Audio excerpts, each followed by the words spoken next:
Mr. Marble, you said that you went to get papers. Did you ever get your visa papers to come to the United States? No, not before the war. No. No, they tell you tomorrow, the quota, I'm not ready, you're not ready. They somehow, I don't know, in Czechoslovakia was an easy quota before Hitler came along, before Roosevelt. But now all of a sudden they stopped the quota. That's it. Okay, so 1941. You were called to report. There was already the war, and they didn't. The embassy, I don't know if the embassy was even there. But you said that you were called to report. Yes. What happened? How did they call you? How did they notify you? Officially, they by letter. They all notified by letter. Over there, everything went official. And then they sent me a letter. I should go this and this date. It was in the end of December. This and this days I should go in the like I told you, how they call it, Veletizhny Palace. Like they have, how they call it, in Miami Beach they have it, the convention. Convention, somebody. There was a convention center and there was, and we were there, 1,000 of us from different neighborhoods. Was it men and women or just men and women and children? And we stayed there over the weekend. And Monday, I think Monday or Sunday, I can remember that they took us to a train, and the train took us to Theresienstadt. There was Theresienstadt was an army. It's not. Here they have barracks. Over there they have building. In Europe the army has tall building, like they have the condominiums, tall buildings, and took us to that over there. Did you have belongings with you? Yeah, in Theresienstadt we had the belongings. They tell you what to bring and what to buy. What did they tell you to bring? A sleeping bag and some food for a few days. Had you ever heard of Theresienstadt? Oh yeah, there was a famous army city, Theresienstadt. But did you know what it was then, when they were taking you there? No, we didn't know that was something. No, I was one of the first one. And how did they take you? By train. And could you describe what the train looked like? Was it a passenger? A regular train, a passenger train? Yeah, a Czech train, yeah. As they Czechs, I think is around. And how long did it take you? Well, a few hours only from Prague. It's not far. Maybe, I don't know, a few hours. Did you get there at night or during the day? And then if we left in the morning, most maybe during the day.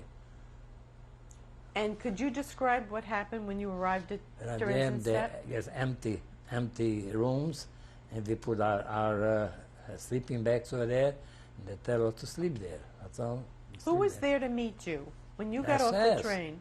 The SS. Who was there? They all, even they came always with us. We wouldn't move without SS. And what did they tell you at that time when you got off the train?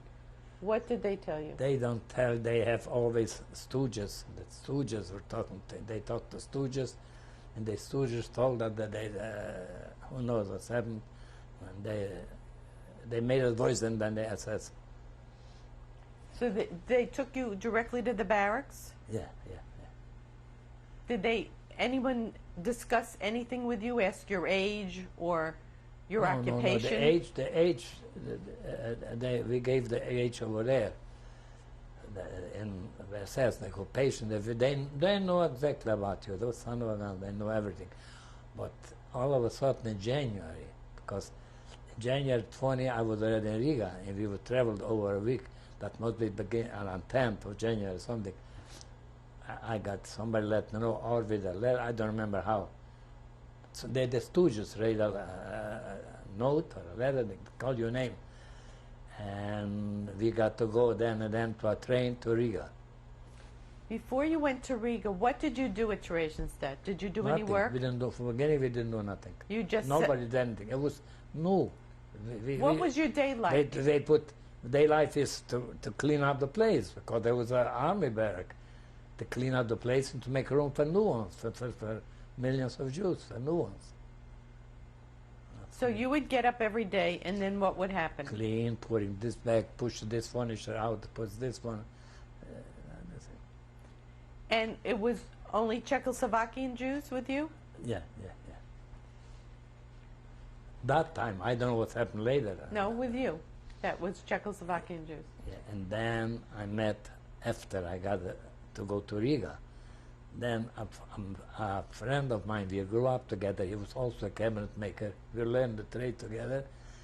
All of a sudden he came to me, he says, Moishe, what are you doing here? I told him we're going to go to Riga. He says, no, come to work with us in cabinet make shop, the cabinet shop. They let you stay here.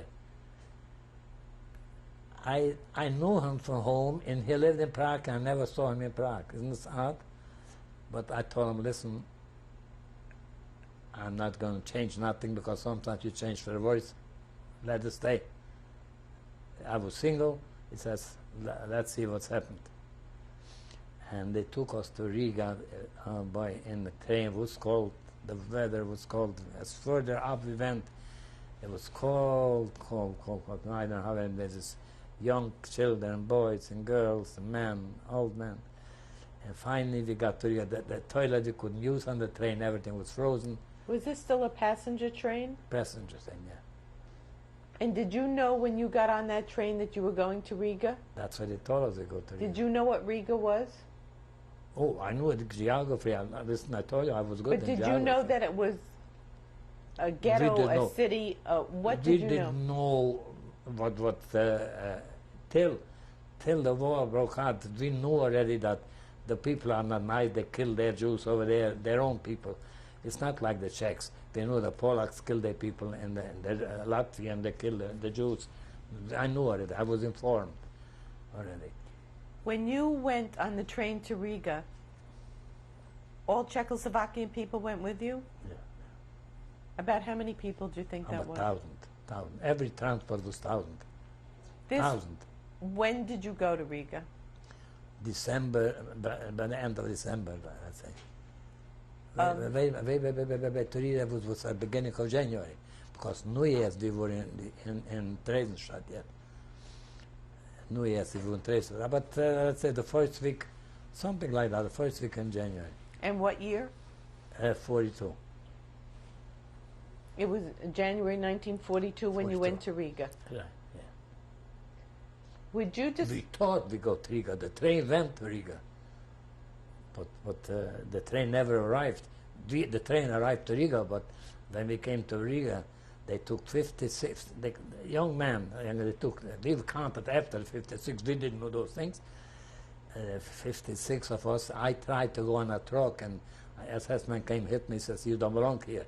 It put me over there where the boys are. And the rest of them, they ran away, and the woman, the poor woman, tried to take something luggage with her. He says, where you going, you don't need that anymore. He says, that's why I told him, you don't need anything more anymore. Who said that to her? The SS. In other words, she was still on the train? They were from the train to trucks. So everybody... They had prepared trucks. From the train, they put them on the trucks.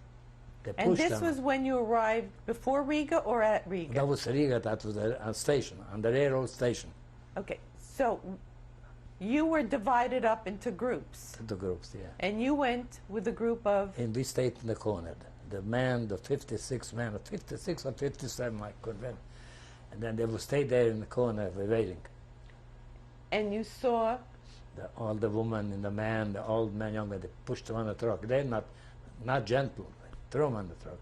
Somebody, you jump up, if not, they throw them on the truck. And went away, and whoop, while we were walking, we walked to Salasville, and we heard shooting and all those things, fire, that they eliminated right away. Did you know that at the time that's what the shooting is? We know but you see, listen, our mind didn't work that time.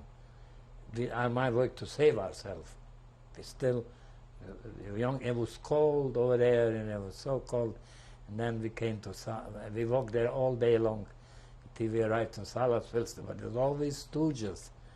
The Jewish, they thought they're going to save ourselves on our blood. There was always stooges one gave me a slack in my back. Oh, yeah, that's all what I need. And I told him, watch out, I'm young, you're older, watch out. Sometimes I'll do it to you. Sure enough, they did it. When we came to Kaiserwald, they threw me in the toilet down. When you were walking, Yeah. who walked with you? SS. They walked with you. We didn't step without SS. Did you still have your belongings with you? No, only the sleeping bag. So there were about 56 or 57 Czechoslovakian men And, yeah. that they took. Yeah. And how long did it take you to walk? Oh, quite a while anyway, about 3, 4 hours, 5 hours. Did they give you food? Food, we had. Who's dreaming about food? When they gave you a piece of bread, a slice of bread, a thin slice of bread. But one thing is, I got to tell you something. With the Germans, they were organized. There was never a time, it was so bad. It was a war, it was fighting, plane bombing and everything. But the food was all, what they gave us was always on time. I don't know how they did it. That's why it scared us, because somehow they managed to be always on time. It's snow. Over there was snow 42 below zero, and you couldn't walk. And the non-Jewish people that were working there, they had all face covered, only the nose. The Scharführer, you know, there was always people which, they're human. He told us in the barrack, he didn't tell us, he said for the stooges. The stooges, those things, he said us, when you go out to work, if you need to go in the bathroom, don't go anywhere. Do it in the pants, don't do it, because the minute you open yourself, you freeze to death. That's what it's called.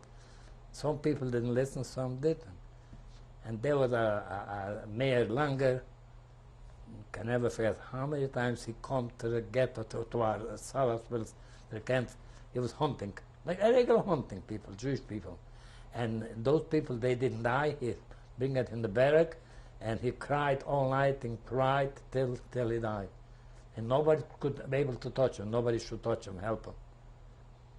And then that Scharführer, Nichols was his name. Somehow, I remember him because he was more decent than the others. He said, when Mayor Langer will come to the place here, there, to the hospitals, run away to the latrine, because he was afraid they can throw him in the latrine. He never went to the latrine. We all ran away to the latrine.